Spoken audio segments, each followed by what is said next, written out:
Hey, what is your but welcome back to the channel. In today's video, we are going to implement shader modules. Alright, well, at least a function to create a shader module. So let's get straight into it. Alright. Right, so again, as usual, I have added two new files. One is called vulkanshaders.h and the other one is called vulkanshaders.c. Alright, so these files are empty, so go ahead and add those to your project. And then the other thing that I want to do is I just want to close off the engine folder and then just click outside here to the root folder, and then I'm going to add a new folder called shaders. All right, make sure it's in the root folder, all right, not inside the engine folder. All right, and then inside of shaders, what I want to do is I just want to do a vert, okay, that will be our vertex shader, and then I'm going to do a frag dot frag, and that will be a fragment shader. Now these names are just temporary, so do not worry about them. They are just so that we can actually create our shader module and test if the shader module creation code is actually working or not. Okay, so what you want to do is just quickly go down to the Vulkan tutorial site, and under shader module section, just scroll all the way down until you see this section where it has to deal with shader code, right? And then what you want to do is just copy this code for the shader.vert and then paste that in your vert.vert file. Okay, and then just save it and then open your frag.frag. Yes, I know the naming convention is weird, but it's whatever, right? So copy the frag shader, the fragment shader code, and then paste it in your frag.frag file here, and then just save these two files. Make sure you save them, and then you can just close these two files then, and then get back into your engine file, back into the Vulkan shaders.header file. All right, so now in here, this is where we're going to implement our shader module creation function name, or yeah, function name, I guess. I don't know. All right, so what I want to do is let me just see something real quick.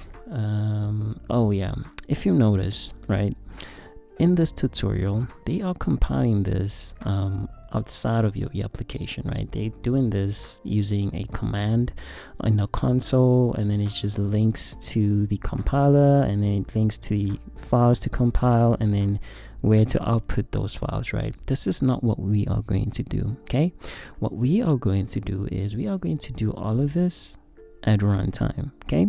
Meaning that we do not need to basically specify any of this or do any of this, okay? Because we're gonna do it at runtime, and it's gonna be slick. It's just gonna be nice, okay? So what we're gonna do is, well, actually they don't really show it how to do it at runtime, so I guess I'll have to show you guys how we're gonna do it at runtime, because unfortunately they don't have it here. All right, which is fine. All right, then that's fine. So what I want to do is let's just create a function that will return, let me see something, shader module, a shader module. Okay, so for that I will need my Vulkan headers, so let's just do include, and then let's just do Vulkan defines.h that has the Vulkan include file, and that should give us the VK shader module. No, did I just spell that wrong? Just hold on, yeah, I did spell it wrong. All right, there we go, shader module. All right, then it should be called create shader module, so I'll just do the same. So create shader module. So this is just a very simple function name, and let's see what it takes in. It takes in the code, but we don't want to do it that way, do we? Let me think. All right, I think what we're gonna do is we're just gonna take in a VK device, okay, because that's all we need to do. That's all we need actually to create a shader module. We just need the logical device, and then I guess we also might need the shader, the name of the shader. So let's do char shader name, and then what I want to pass in as well is the type of shader, because if you look down here, let's see, where is it? here, right? Stage, shader stage, vertex bit. And then here for the fragment one, it changes to shader stage fragment bit. So we want to automate this so that it can just change them dynamically for us, so that we don't have to specify this manually. So that's what I'm going to do here. So I'm just going to create a new enum, right? And then this enum is going to hold the types of shaders we're going to support. Okay, so let's do type def, and then let's do enum, let's do shader, and then we're going to call it shader kind. And then oops daisy. So this will be the shader enum, and then inside here we'll have support for a vertex shader. Okay, and then I guess maybe I can just set this to 0, like so. And then we're gonna have support for a fragment shader, and then if you want to add compute shaders and all this other stuff, we can do them, but for now I'm just gonna keep it this way. And that should just be 1, or I don't even have to do it because it'll just auto count. Let me just add it. Doesn't really matter. Okay, then here we're gonna say shader kind, and I'm gonna say kind, like so. Okay, so this will be a function. Now I'm exposing it publicly as an API for now. I don't know if this is the way I would really want to use it, but we just want to have this function because before we move on to the pipeline creation, we actually do need this, because we are going to need to essentially pass in the shader modules to one of our pipeline creation structs. So that's why I'm doing it right now, just so we have this function to create a shader module. But we're not going to use it in this video, unfortunately, or we might, just to test that it works. So we'll just see. All right, so now that we have this, let's copy this and then let's paste it in the implementation file, and let's just open this bad boy up. So this is where things are going to get a little bit interesting, because the Vulkan tutorial does not show you how to do this dynamically, so I'm going to show you how to do it dynamically. At runtime, I mean, how to compile shaders at runtime. Where's my...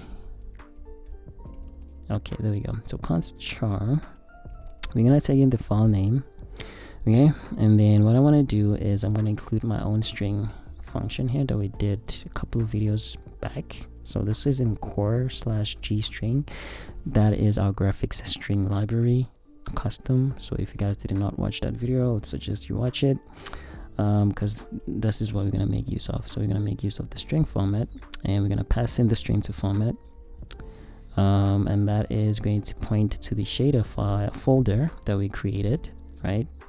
This one here. Okay, so shaders slash what do you want to do, slash, let's take the name of the shader and then take the extension of the shader, like so. Okay, this is what we want to format. So then we're just gonna pass in the shader name and then the shader extension. So the extension essentially is either is it .vert or is it .frag, right? Because if you look down here, right, this one is the fragment shader and it ends with a .frag, and then this one is a vertex shader and it ends with a .vert. So we just want to basically dynamically change the extension here so that we don't have to pass it ourselves. So let's do can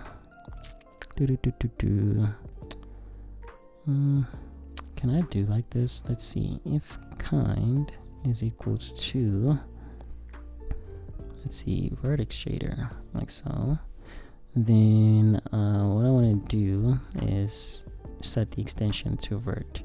Okay, otherwise it'll be frag. Okay, and I think that should be fine, like so, right?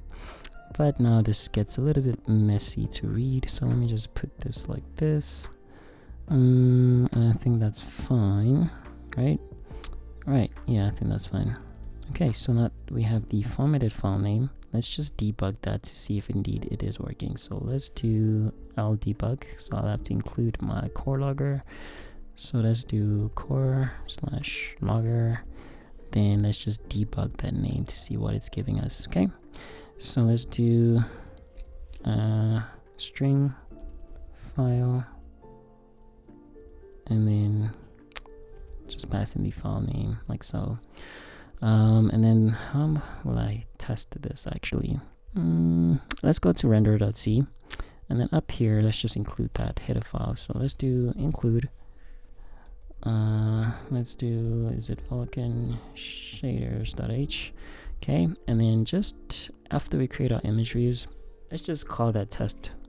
Let's just call that function, I mean. So let's do Vulkan create, what do we call it?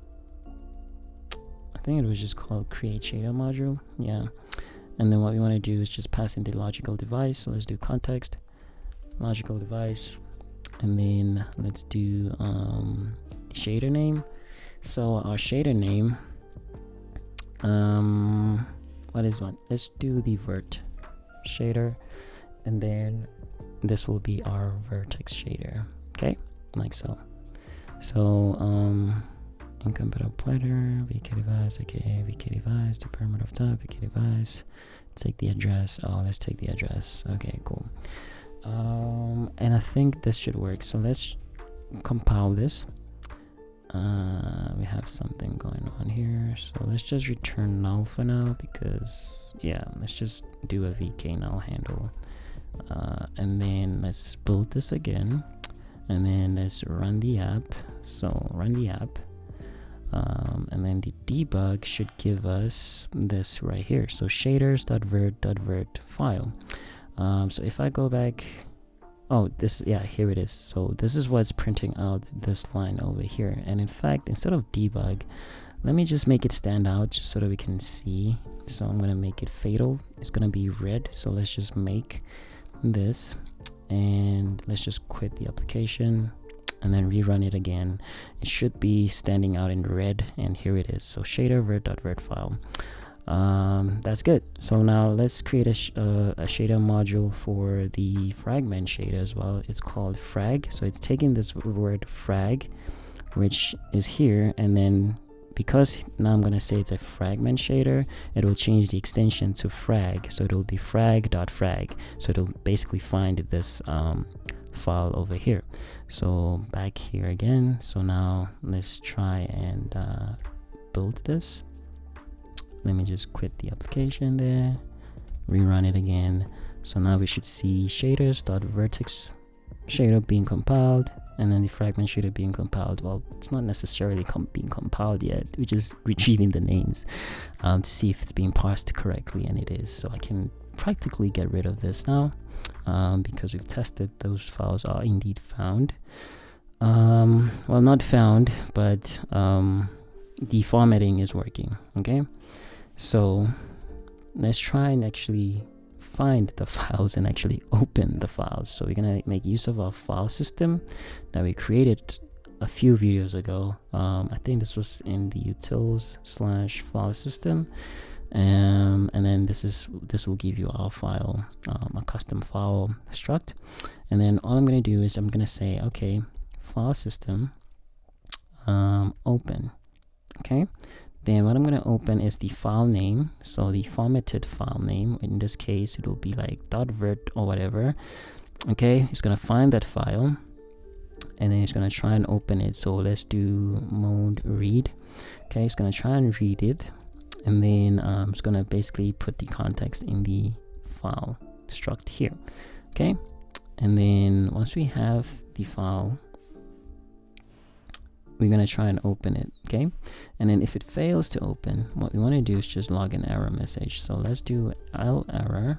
Okay, and then let's just say unable to read shader file, and then let's just pass in the file name of that shader that we can't read, and then let's just say file name like this. Okay, and then we can just return a VK null handle. So return VK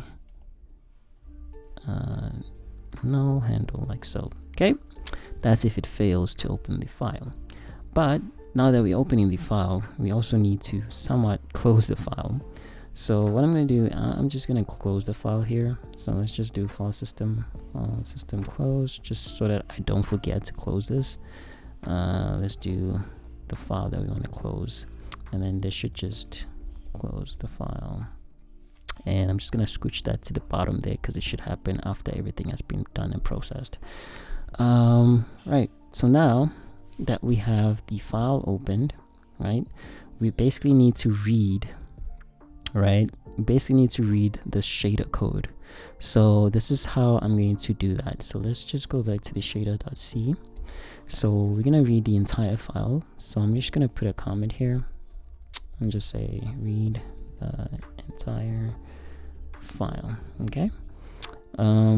Sweet. So what I'm going to do is, the way that our file read system works is it requires us to basically store the size. So we're going to do a u32. I'm going to call this size.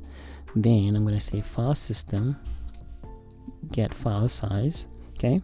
And then we're going to pass in the file that we want to get the size of. And then we're basically going to pass in the variable we want to store the size to. So in this case, we want to store the size to this variable over here, and it's crying, so it wants what? Oh, it should be a u64.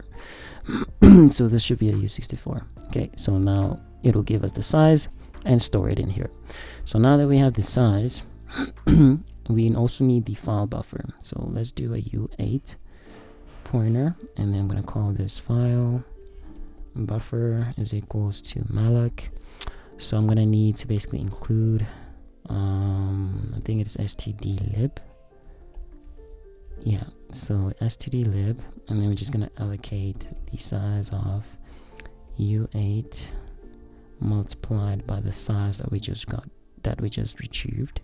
Okay, and then now that we have the file buffer, what I want to do is then try and read the file system, try and read the file. So we're going to try and read all of the bytes. So if you look at this, we want to read everything in this file. So we want to read all the bytes. So in fact, let me just quickly look at my file system. We have function to read all the bytes and a function to read all the text. So the one we want to use is this one, right? To read all the bytes. Okay, so it's going to take in the odd bytes, and then the odd bytes read. Okay, fine. So let's just go here. So the way that I want to do it is say if file system read all bytes, like this. Then we pass in the file that we want to read. And then the out bytes will be the file buffer that we just created. So that's where the contents will be stored. And then the bytes read will just be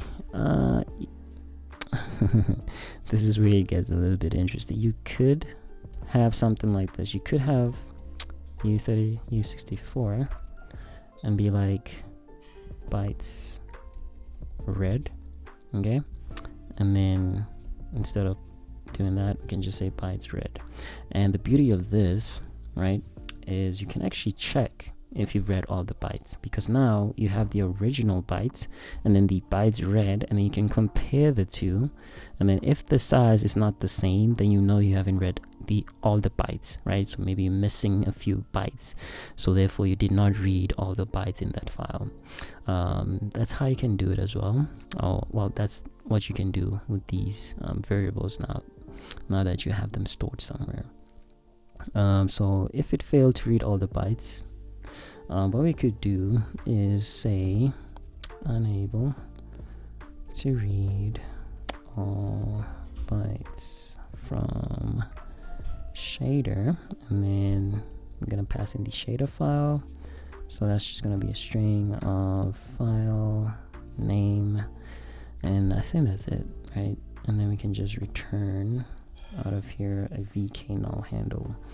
So let's do vk null handle like so. Okay, and that's it. Yeah, that's it. What else do I want to do? So we want to read the file. Let me just close this. We want to read the file. Shader module, just seeing what they're doing here. VK shader module create. Oh, we need this, but before that we need to compile, which they did like this, but we want to compile this at runtime. Oh, okay, cool. So let's just do compile shaders to SPIR-V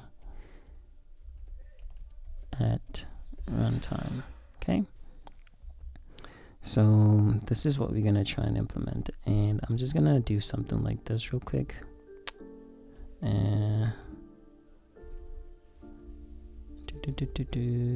Let's do, yeah, I think this is fine, like so.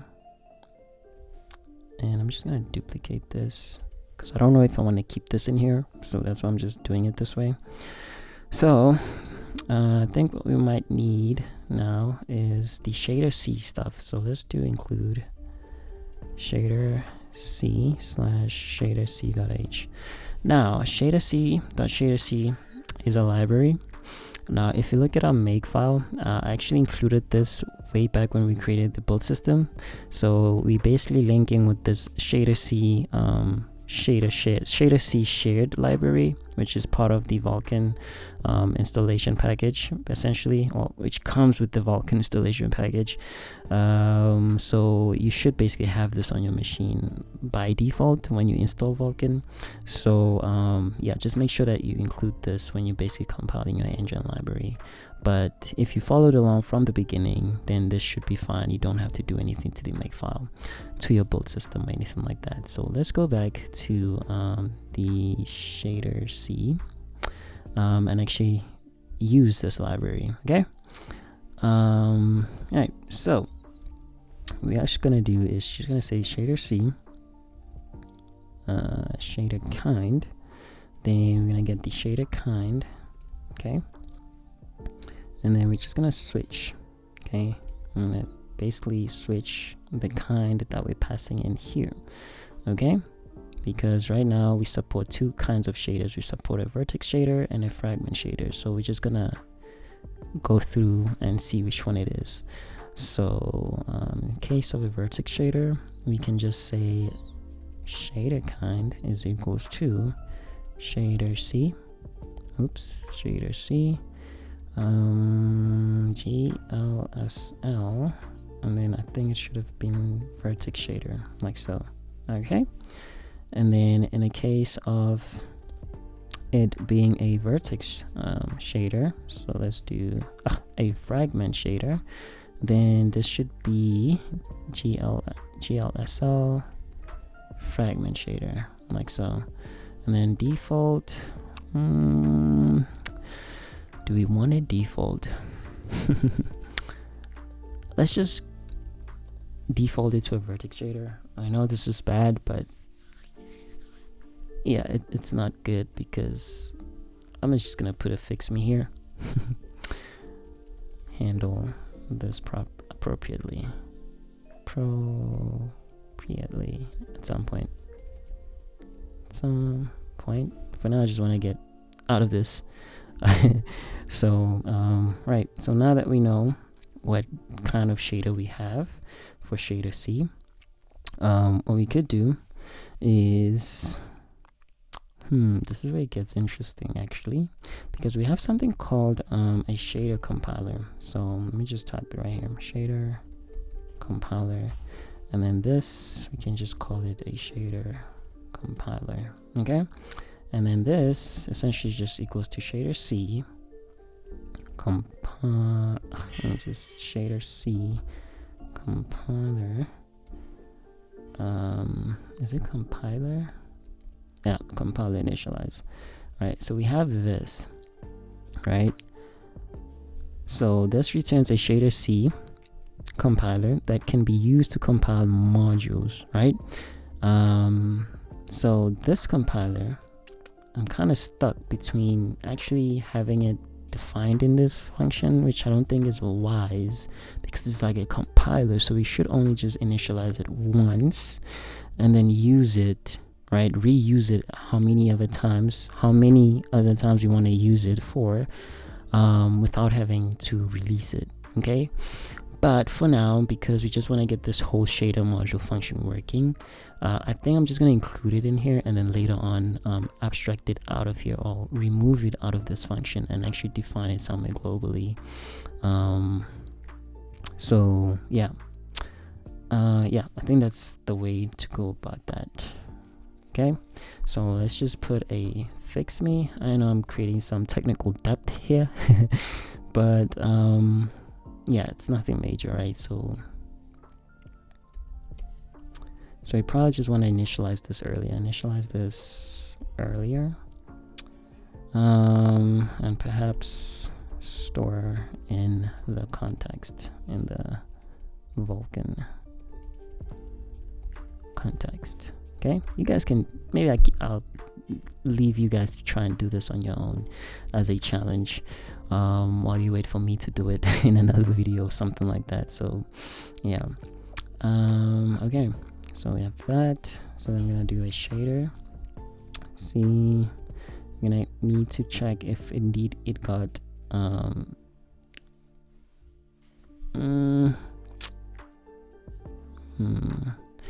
let me just see something. Is it shader compilation result? Yeah, I think this is it. So we can do result equals to shader C,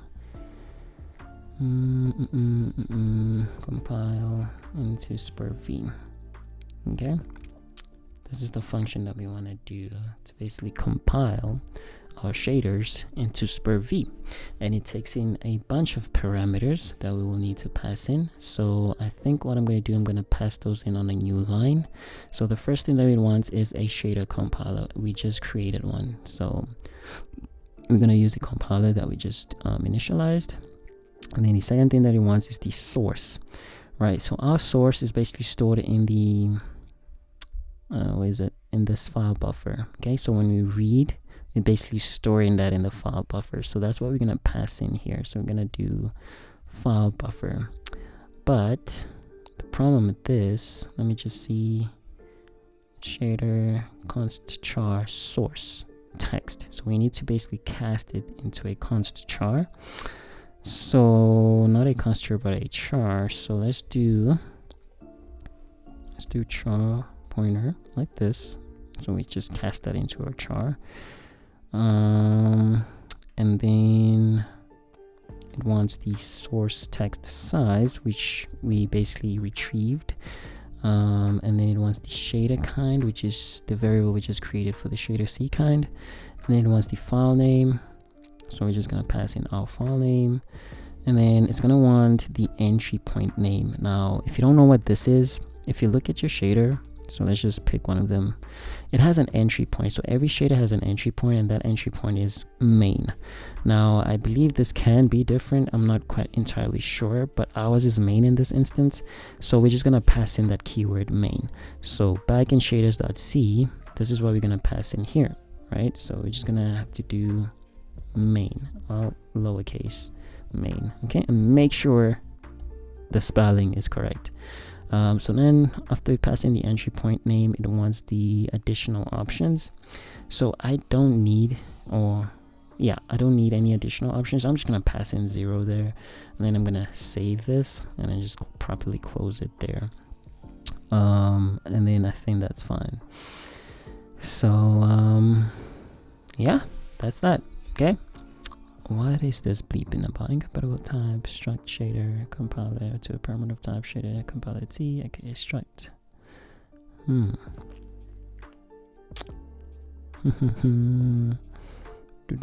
Oh, okay. Look there. This should be shader C. Okay? And then just save that. And then there we go. Alright. Sweet stuff. It's just a minor typo there. And then once we've compiled, right, because here we're compiling, isn't it? We want to check the result of that compilation. So what we're going to do, because we're retrieving the result, we want to check. So we want to do if C result, compilation result, right? If it's an error, then we want to print out an error message, and then just be like, okay, an unknown error occurred while trying to compile the shader to SPIR. Let me do caps to SPIR-V. Oopsie, to SPIR-V. And then we just maybe say unable process further. Okay, and then this should kick us out of this function. So to do that, let's just return a vk null handle. So return a vk null handle, like so. Sweet. All right. So we get the result, and then if it's an error, then we just bleep about it, and then we return out of here. But now we're gonna leak memory. So because if it did indeed fail, we're gonna get out of this function, then we're gonna leak memory. So probably what we want to do is we want to close the file in case it did not close it by the time it actually fails. So we close the file, and then the other thing is you might want to free the buffers and the name, right? Because this gets dynamically allocated. I'm thinking but then I think those can actually be released right after compilation, right? Because we don't no longer need it, right? So we can just do free here instead. So let's do a free file buffer, like so. Okay, and then we also want to free the file name. So let's just cast this to a void pointer file name. And the reason why I'm casting this to a void pointer is because if I don't, it's just gonna bleep about it, and it's gonna say passing construct to a parameter of type void. So that's why I just cast it to a void, so they can just stop crying. Yeah, it's just, yeah, I don't know. Okay, so now if it's successful, right, what we want to do is if it's successful, then I think we can just say shader C. We can get the compilation status. So shader C compilation status, right? We want the status of the compilation, and I'm just gonna say status, because if it's not returning an error, then it means it basically compiled successfully. So now we want the status of that. So we can just say status is equals to shader C result get compilation status, and then we just pass in the C result. Okay, and that should give us the status. Okay, so then we can just maybe handle errors if any. So let's do, let me just put a comment here. Let's do if status, okay, is not equals to shader C compilation success. Where is it? Okay, fine. Let's just say compilation success. Okay. If it's not equals to compilation status success, then obviously something went wrong, right? So we want to see what indeed went wrong. So we're just gonna do const char. Then we're gonna get the error message. So error message is equals to shader C result get error message. So just get the error message of that C result. So let's just do C result like this. And then once we have the error message, I think we also want to store the error count. So let's do EU64 error count equals to shader C. Let's do result get num warnings, num errors. Let's do number of errors, and then it wants the result. So that is also going to be C result. Okay, so now we have the number of errors, so we can just L this. Not number of errors, it's just the error count. What does it really do? Returns the number of errors generated during, yeah, okay, yeah, my bad. So we're gonna just say error compiling shader with it. Let's just put the number of errors there, Actually, this should be LLU because it's a U64. And then we're just gonna pass in the error count, the number of errors. Okay, and then we can do L error, and then basically just print out the actual error. So error, and then let's just do S because there can be more than one. Let's just do a new line just to format it nicely, and then we just do the string of the error here, and then that should just be the error message. Okay, yeah, okay.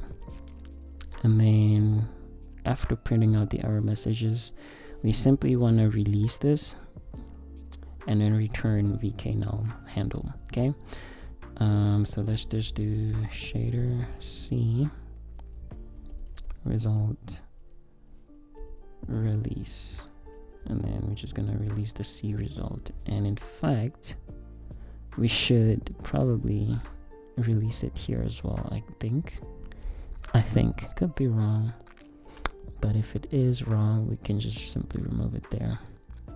But it kind of makes sense, right? If we gonna return out of here, might as well just release it. So I guess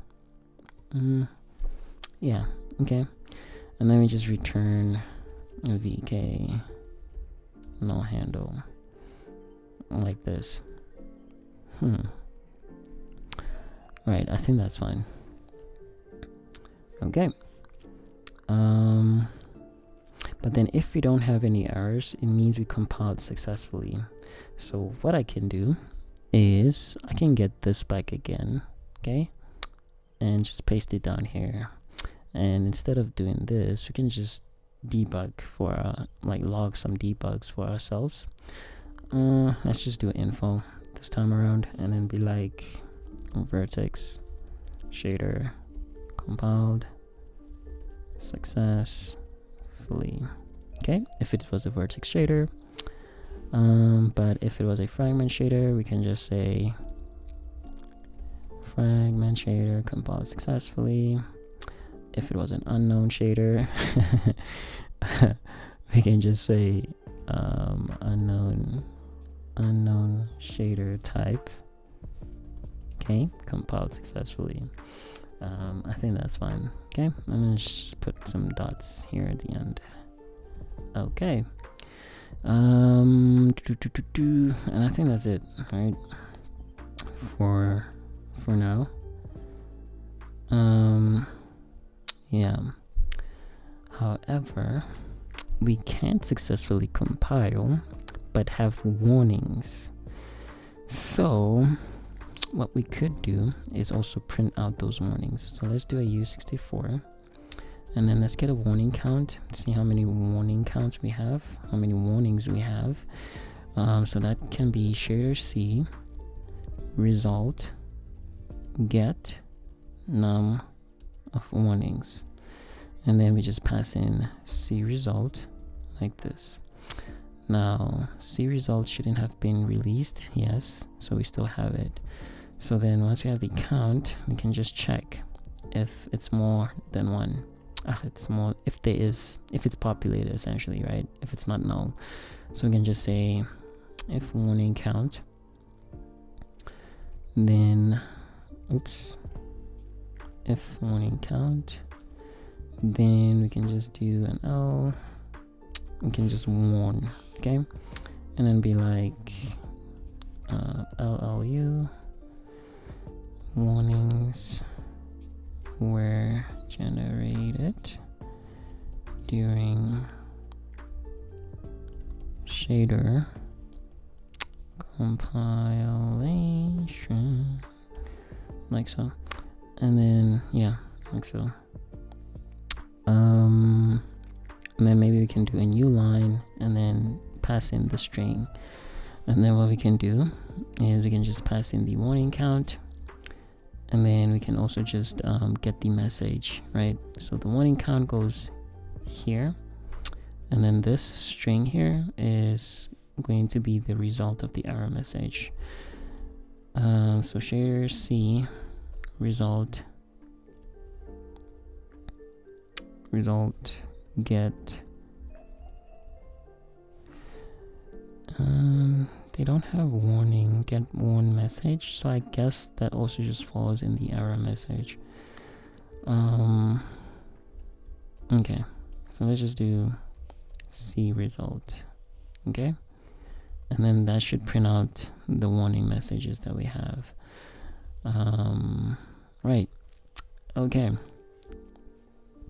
so next what we want to do is extract the data. So we've compiled the shader successfully.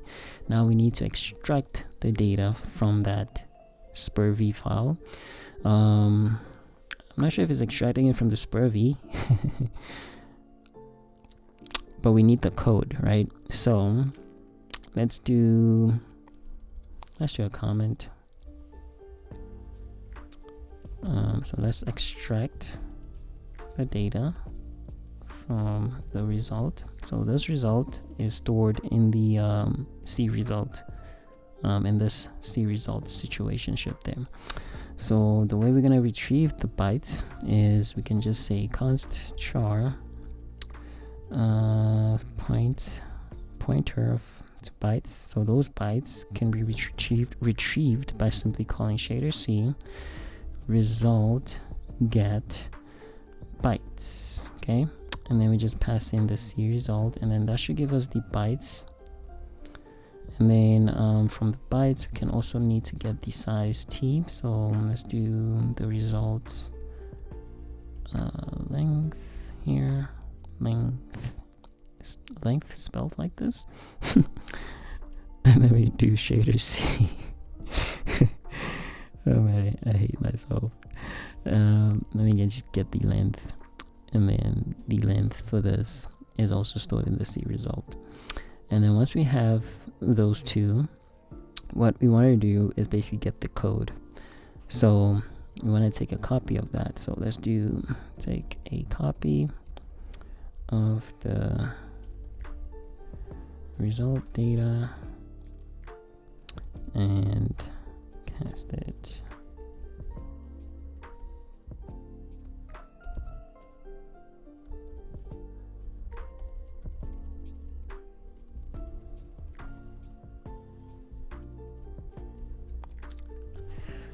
Okay, so what we're gonna do is just basically take the code and cast it to a U32. Okay, so for that I might have to say malloc, say result length, and then we have created or allocated memory for the code, and then we're basically going to copy the code into this. Okay, so we're going to retrieve the code from this and then just copy it into here, right? And we have the code and it's in the bytes, so we want to copy it from the bytes to here. Okay, hopefully that makes sense.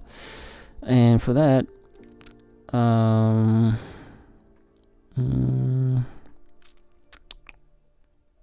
okay, for that I think I might have to use memcpy,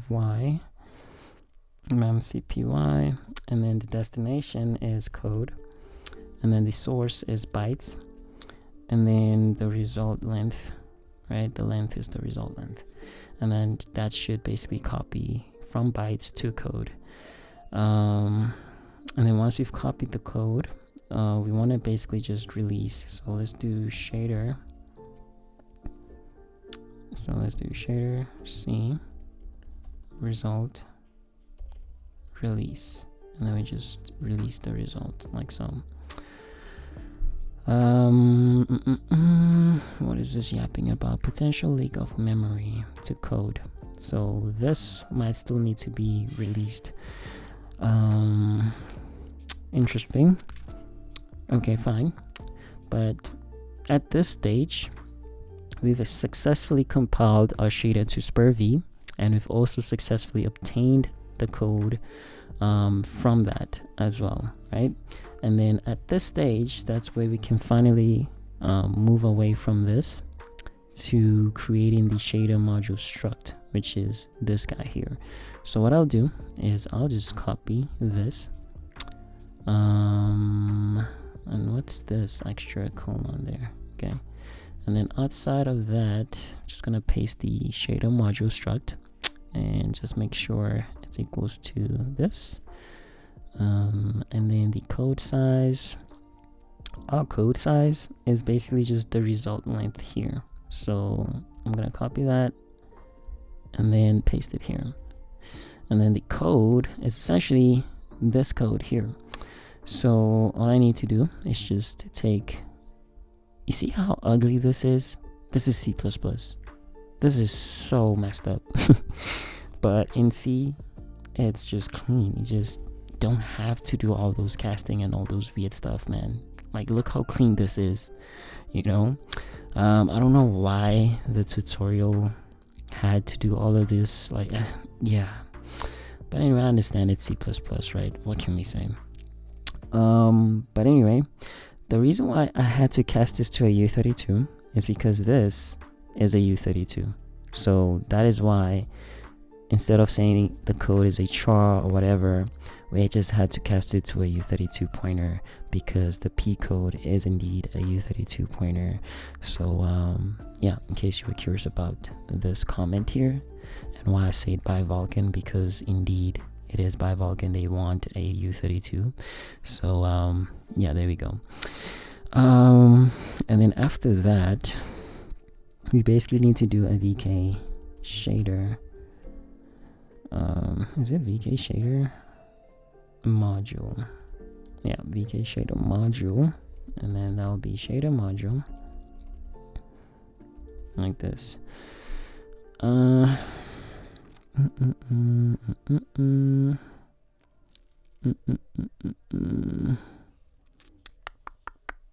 thinking shader module. Let me see something. Shader module, and then VK create shader module. Oh, so we just need to call that. So the way I'm gonna do it is I'm gonna say VK result is equals to VK create shader module, and we're just gonna pass in the logical device, and in this case we already have it, so we just say device. And it's gonna want the p create info.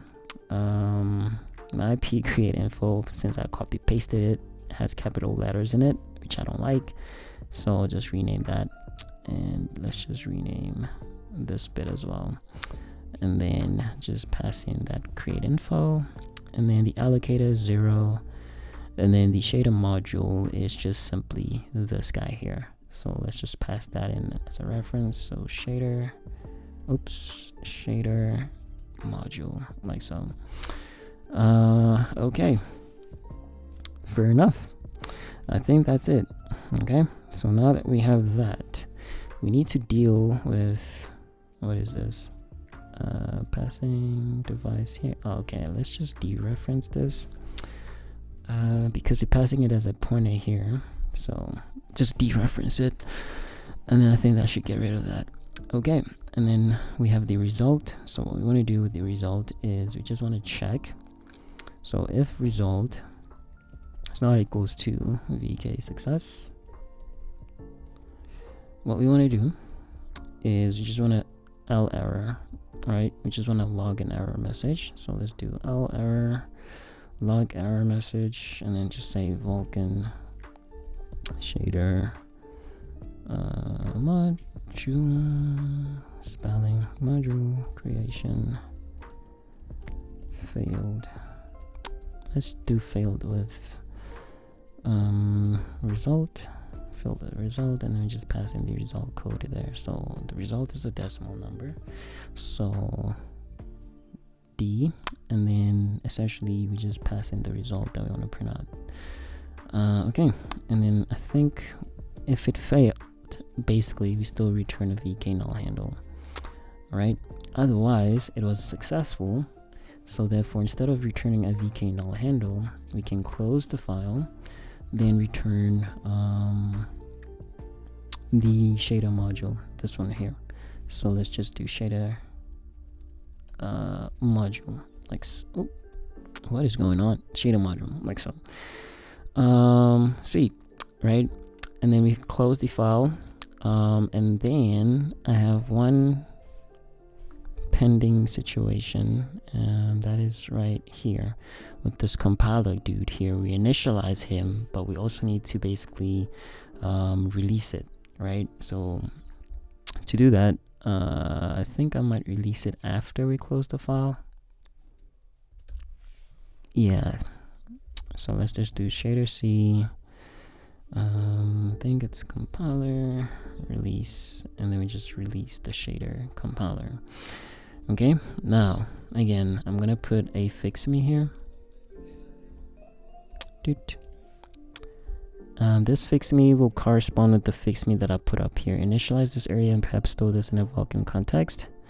So fix me if compiler is stored in Vulkan context, then remove this call and place it somewhere appropriate, probably somewhere like maybe where you basically shutting down the engine or something, and then you'd want to call this and then basically shut down the compiler when you're shutting down the engine as well, something like that, right? But yeah, I think that's fine. And I think this should get rid of most of memory leaks that we might occur or have. What's going on here? Remove this. Yeah, remove that because that's just for the messaging. The compilation parts, the shader kind part happens up there, so that's fine. All right, so let's test this function and see if we can basically compile our shaders successfully. So let's clear, and then let's compile, and then let's see if oh, no errors. All right, so then let's clear on this side, and let's run the app, and let's see if it compiled those two shaders. So here it says shader vertex shader compiled successfully, fragment shader compiled successfully. So this happens at runtime, okay? Meaning for us, we no longer have to do this, right? Because every single time you modify your shader, you have to go down to your console, find the shader library, the executable file that basically compiles the shader and basically turns it into a SPIR-V, and then basically call this in your terminal every single time you make a change to your shader. But for us, I can simply just come in here and be like, okay, I no longer need this, so I can just remove this, save this, right? Then compile my engine. Okay, well, I don't even have to compile my engine, but when I basically start the engine, it should compile that at runtime, and then it will notice that I deleted something, and then because of our error handling, it will tell us what's going wrong here. So it'd be like, okay, error compiling shader with 3 error. We probably might want to edit that. So let's do let me just find this real quick. Shaders.